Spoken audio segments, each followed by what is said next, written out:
Seja bem-vindo ao meu canal, aqui é o professor Ednars. No vídeo de hoje vamos resolver o exame de 12ª classe 2021. Se você não está inscrito, aproveita agora, se inscreve e ativa o sininho das notificações. Portanto, nós temos a primeira parte que vai de 1 até 20. Vou deixar aí na descrição o link do primeiro vídeo. Nós agora teremos a parte que corresponde a 21 até o número 40. Então vamos a isso, para o número 21. Os organelos A, B e C da figura 5 representam respectivamente. Então, queremos essas figuras queremos a figura A, B e C.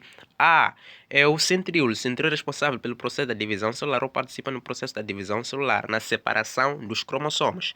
E B é a membrana plasmática, a membrana celular, responsável por garantir aquilo que é a entrada ou controlar a entrada e saída de substâncias. E C é a mitocôndria, que é responsável pela síntese de ATP no processo conhecido como respiração celular. Então, a alternativa correta aqui seria a alternativa A, que vem centríolo, membrana celular, mitocôndria. Então, vamos para o número 22. Bem, os ribossomas, cloroplastos e mitocôndria são responsáveis respectivamente pela... Então, vamos ver nós aqui. Mitocôndrias, já falamos que são responsáveis pela respiração. Cloroplastos são responsáveis pela fotossíntese. E a fotossíntese ela ocorre em duas etapas, a etapa clara e a etapa escura, fase clara e fase escura. E temos cá do lado ribossomas, que são responsáveis pelo processo de síntese de proteínas ou produção de proteínas. Então, ficamos assim com a alternativa B. Ribossomas para síntese de proteína, cloroplasto, fotossíntese, mitocôndria, respiração. E vamos para o número 23. Quando uma substância passa de um meio de maior concentração para um meio de menor concentração através da membrana semipermeável, disse que ocorreu, a alternativa correta aqui é a alternativa D, ocorreu o transporte passivo. Porque o transporte passivo ele é a favor do gradiente de concentração, ou seja, do meio de maior concentração para um meio de menor concentração. E dizer contra o gradiente de concentração é dizer de menor concentração para o meio de maior concentração. E isso já tem a ver com o transporte ativo. E outra coisa, o transporte passivo, ele depois é subdividido em difusão e osmose. Na difusão, você encontra a difusão facilitada e a difusão simples. E a osmose, ela envolve o transporte do solvente, ou seja, a água. E a difusão, ela envolve o transporte do soluto. Estamos a falar, neste caso, pode ser a glicose, outro tipo de soluto.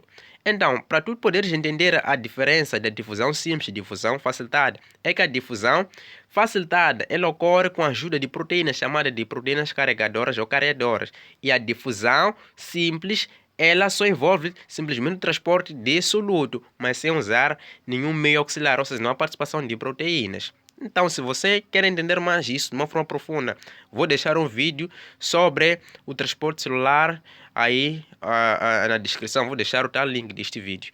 E vamos avançar para o número 24. Vem aí. Qual é a etapa da respiração celular caracterizada pela transferência de hidrogênio? Ok?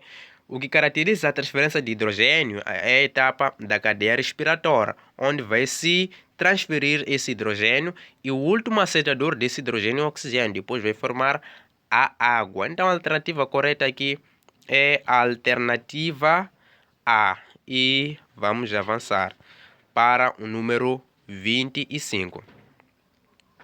O ciclo celular inclui a interfase e divisão celular. Qual é a subfase da interfase onde ocorre a duplicação do ADN? Queremos saber onde ocorre a duplicação do ADN. Tu tens que saber antes que a interfase ela envolve a fase G1S e G2. G1 quer dizer gap 1, ok? Primeiro intervalo. E S tem a ver com síntese, quer dizer síntese. E G2, gap 2, ok? Então quer dizer intervalo 2. Então esse S de síntese. Síntese de o quê? Síntese de ADN ou duplicação de ADN. Então é na fase S que vai ocorrer a tal duplicação do ADN. Ou seja, duplicação da informação genética. E vamos para o número 26. Número 26 está aqui. Qual é a fase da meiose 1 representada na figura 6? Tu consegues ver em primeiro lugar que são cromossomas. E uma das etapas onde os cromossomas são mais visíveis é na metafase. Logo, a alternativa correta aqui seria metafase 1. E vamos nós para o próximo exercício, que é o número 27. O exame já está para acabar, portanto se inscreva se você ainda não se inscreveu, ative o sininho das notificações de modo a receber mais exames bons, resolução de exames bons como este. Vamos para o número 27.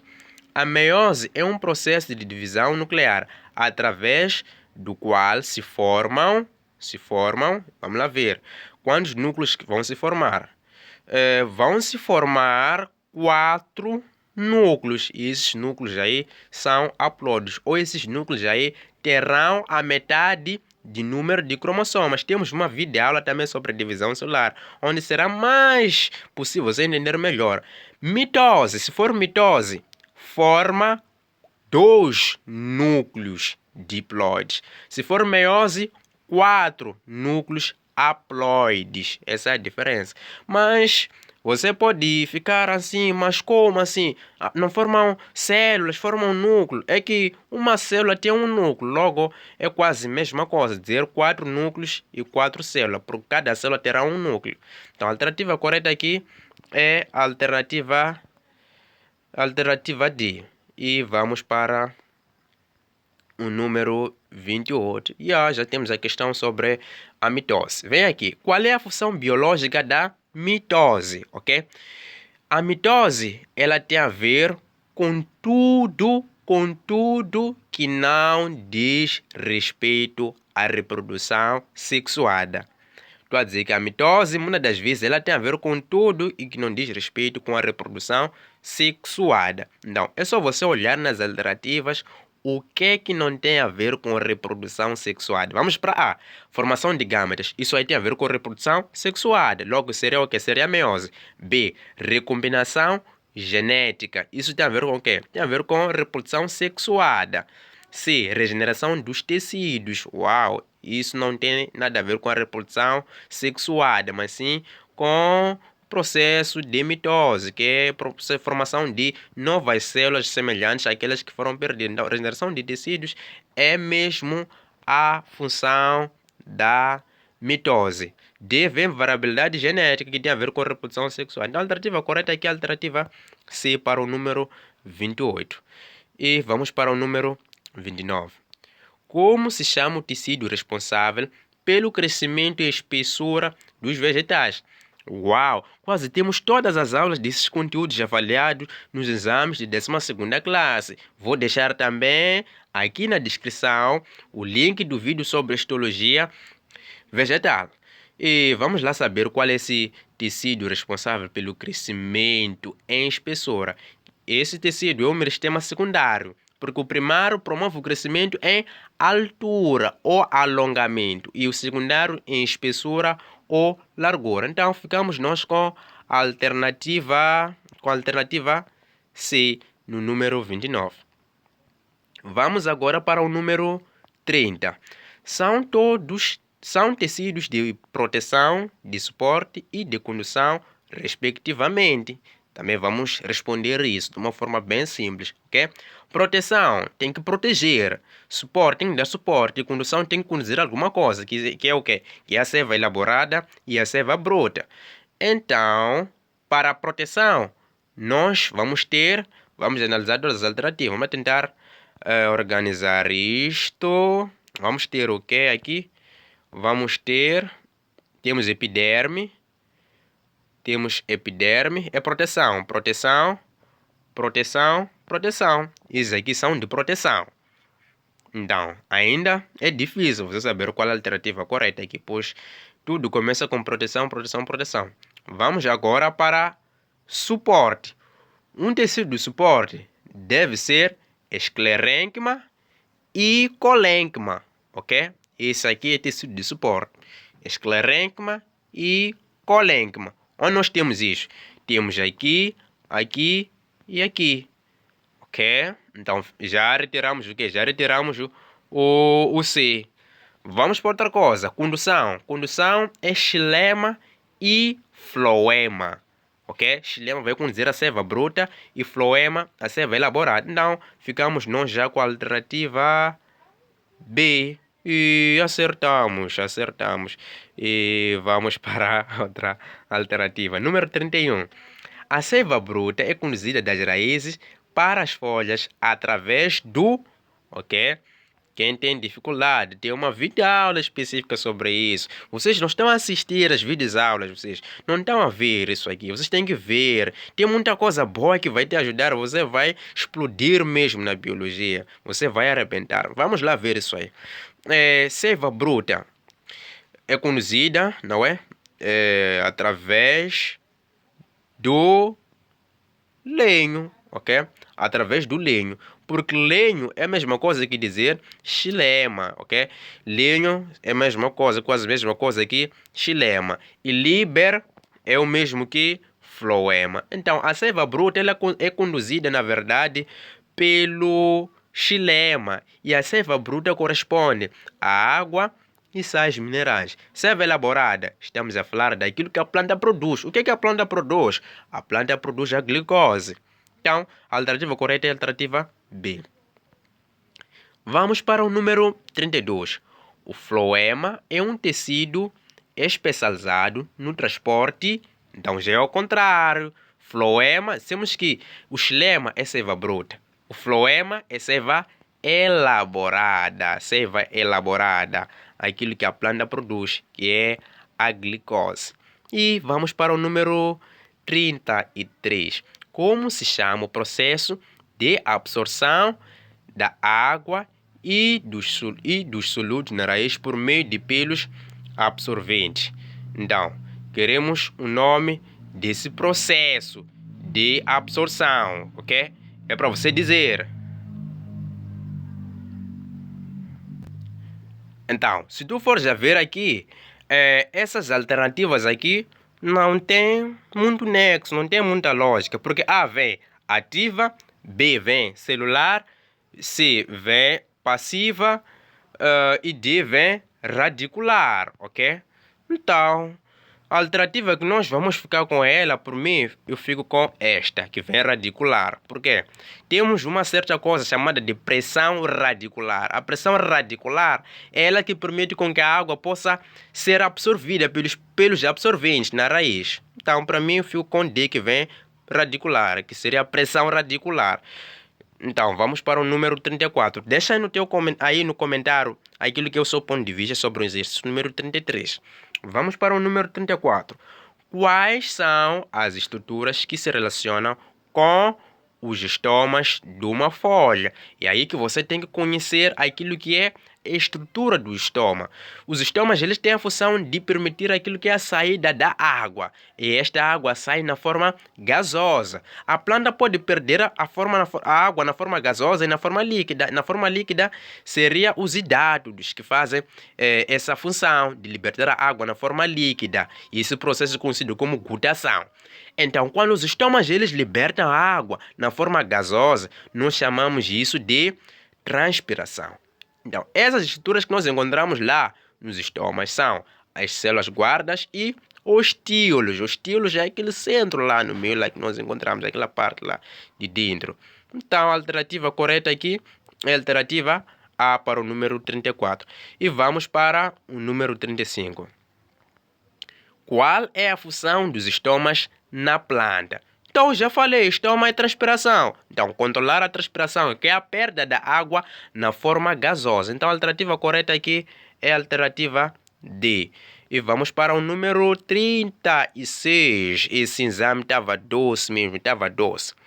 A capacidade de abrir e fechar para controlar a quantidade de água na planta é atribuída ou atribuído. Então é o quê? Estoma. Estoma é que se abre e se fecha com o objetivo de controlar a saída da água na forma gasosa, ok? Porque acontece uma coisa interessante. Quando as células da planta, as células estomáticas, estão túrgidas, ou seja, tem muita concentração de água, Isto considera-se um perigo para a planta, pois as células podem se romper. Então, para não se romper e as células morrerem, os estomas se abrem e eliminam aquela água. E a planta aí, as folhas, as células ficam plasmolizadas. Então, eles vão controlar esse processo. Quando enche, abre e quando vê que perdeu-se muito, vão se fechar. Então, esse todo o processo aí são os estomas que controlam. Então, a alternativa correta é a alternativa B. E vamos para o exercício número 37. Os vegetais são capazes de produzir glicose utilizando dióxido de carbono e água em um processo denominado. Então, o que os vegetais eles fazem? Os vegetais fazem a fermentação, não, fazem a fotossíntese. Os vegetais fazem a fotossíntese. É aí que vão produzir a glicose. A glicose, eu disse que é a tal seiva elaborada. A glicose é a seiva elaborada, produzida na planta, que é transportada pelo floema. Então, esta é a equação da fotossíntese que acaba de ser descrita aqui. É a equação da fotossíntese, não é? Onde temos dióxido de carbono e água que produz glicose. É a equação da fotossíntese essa. Então, temos aula da fotossíntese. Não esqueça de ver esse vídeo aí. Vamos para o número 38. A fase escura e fase luminosa da fotossíntese ocorrem respectivamente. Então, queremos a fase escura e fase luminosa, ok? O que você não deve esquecer é que na fase escura, ou a fase escura, ela ocorre nos estroma. A fase escura ocorre nos estromas. E a fase luminosa ocorre nos tilacoides. Mas tudo isso dentro dos cloroplastos. E uma coisa, cuidado de diferenciar estoma com estroma. Cuidado ao diferenciar estoma e estroma. Cuidado a se confundir. Estoma, falamos que tem a ver com transpiração. E estroma já tem a ver com o processo de fotossíntese, ok? Então a alternativa correta aqui é a alternativa C. Vamos para o número 39. A fixação de dióxido de carbono e libertação de oxigênio ocorrem respectivamente. Então, nós temos essa aula sobre fotossíntese e será muito mais fácil para ti poder responder, se você viu esta aula. Bom, o dióxido de carbono, ele é fixado na fase escura. É fixado na fase escura o dióxido de carbono. E a libertação do oxigênio é na fase luminosa. A alternativa correta aqui é a alternativa A, ok? Como é que vai se libertar o tal oxigênio? Se libera através da molécula da água. Aparece a luz aí, quebra a molécula da água e sai o oxigênio. Então, tudo isto ocorre na fase luminosa, na fase que depende da luz para sua ocorrência. Então, a alternativa correta aqui é a alternativa A. Vamos para o número 40, o último número. Se inscreva, ative o sininho das notificações. Vamos aqui. Uma planta deve aumentar a sua taxa de fotossíntese quando for colocada em... Aí estamos a falar dos fatores que afetam a atividade fótica, a atividade da fotossíntese, esses fatores aí. E dissemos que lá nós encontramos fatores internos e fatores externos, fatores intrínsecos e fatores extrínsecos. Então, fatores intrínsecos, estamos a falar de dentro, estamos a falar de pigmentos, seriam fatores intrínsecos, isso aí, os pigmentos fotossintéticos, a clorofila. Externos são aqueles que vêm de fora. Estamos a falar neste caso de o quê? Estamos a falar da temperatura, estamos a falar da quantidade de dióxido de carbono e estamos a falar também da intensidade luminosa. Então vamos lá procurar onde vem uma dessas coisas. A. Vem a atmosfera muito seca. B. Vem a atmosfera rica em dióxido de carbono. E C. A atmosfera rica em oxigênio. D. Local iluminado com luz verde. A alternativa correta aqui é a alternativa B, atmosfera rica em dióxido de carbono. É aí que nós vamos ter maior taxa de fotossíntese. Portanto, se você gostou da resolução deste exame, comente alguma coisa não se esqueça de se inscrever, não se esqueça de se inscrever e compartilhar este vídeo aqui com seus colegas, amigos aí, de modo com que possam ser alcançados e ver esta bomba aqui que temos aqui neste canal, que é a resolução do exame 2021, 12ª classe. E espero por ti no próximo vídeo e até a próxima!